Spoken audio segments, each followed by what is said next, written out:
Bollywood king Shahrukh Khan और बॉलीवुड भाईजान सलमान खान की रवां बरस कोई फिल्म रिलीज नहीं होगी।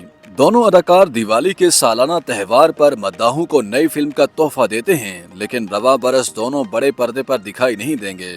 गुज़श्ता साल 2023 में सलमान खान ने ईद पर फिल्म किसी का भाई किसी की जान, जबकि दिवाली पर फिल्म टाइगर 3 रिलीज की थी।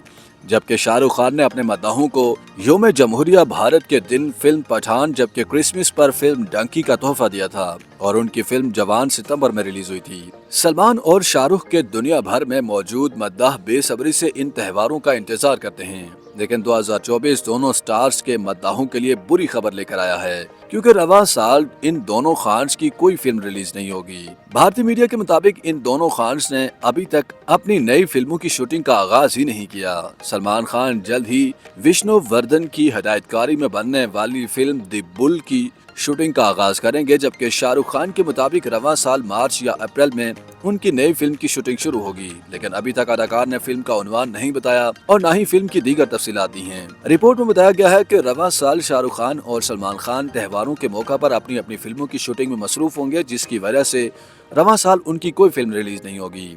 ताहम सलमान और शाहरुख खान की गैर मौजूदगी में अक्षय कुमार, अजय देवगन समेत दीगर बॉलीवुड स्टार्स अपनी फिल्में त्योहारों के दिनों में रिलीज करेंगे। YouTube पर गूगली न्यूज देखने के लिए youtube.com की सर्च बार में गूगली न्यूज टीवी टाइप करें। गूगली न्यूज के पेज पर सुर्ख रंग के सब्सक्रिप्शन वाले बटन पर क्लिक करना ना भूलिए। YouTube पेज पर अपलोड होने वाली वीडियो से बाखबर रहने के लिए बेल आइकन पर क्लिक कीजिए। आपको हर नई वीडियो के बारे में नोटिफिकेशन मौसूल हो जाएगा।